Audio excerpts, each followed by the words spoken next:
Hi, hello.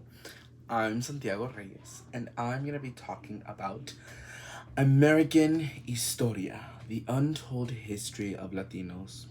Footnote: the U.S., which is ironic because they mentioned footnote. I'm just saying it's a little funny. It's a little funny. Whatever, whatever.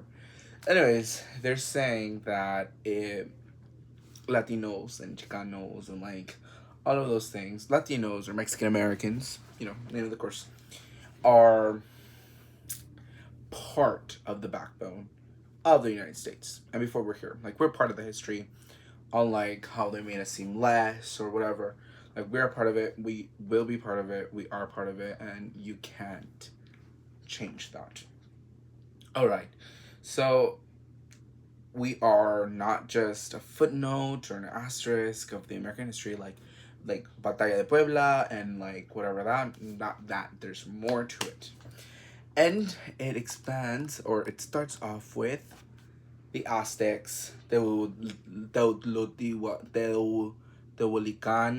um, I don't think I'm saying that right. Well, they talk about various things like the Tolmec, the Taino, the Inca, the Maya, and the Aspect, and the tunnels of the Teotihuacan thingy. And another mention goes back to La hija de la chingada, La Malinche, because she's son of La chingada, whatever. Which is really cool.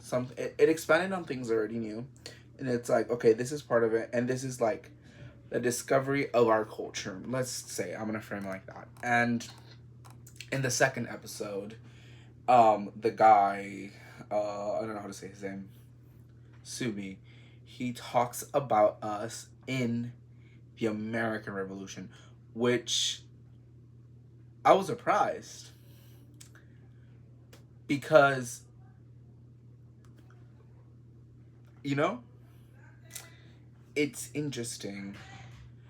And it's like we were still part of the country and we still have patriotic beliefs, even though we had to uh, face heavy violence and discrimination, which was damn. But it goes to show, like, even now, I get the questions, like, why do you want to be in politics? Like, they don't like you. Look at what's going on. Like, the ICE things, like, the vendetta against Latinos. And I'm like, it's still my country. It's still me. It's where I come from. It's who we are as people. And then another interesting thing about that episode were the Mexican traqueros, which are the people who basically built the railroads. Surprise! The westward expansion was held by us, which is crazy. I didn't know that. That was definitely like a shock moment.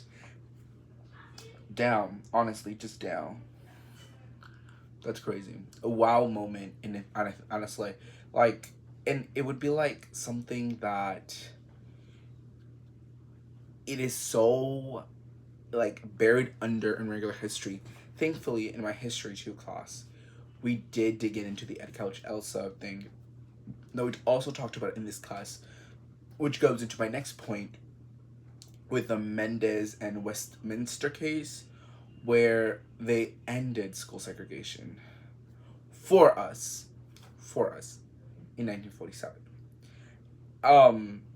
It ended school segregation, so it allowed us to be together, not separate, apart. It was a small step for us getting the equality and the same education we wanted, but that's fine. And the work labor leaders that I did like that he only mentions Dolores Huerta and Emma Tenyako. Um, Honestly, it was such like a nice breath of fresh air, and it was the ladies provided like a backbone or like a blueprint of the injustices, social injustices that was going for the Latinos and their labor rights and the representation we needed in mainstream. Because even now, I would argue we still don't have a Disney princess that's Latina or anything. We have Encanto, which don't get me wrong, great, biggest movie, but it gets me every time I watch it, for sure, for sure. And it honestly is such a thing.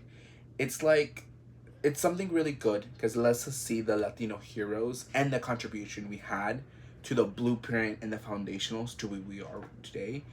And it shows that no matter how white history might be, it's still rich and diverse. Thank you.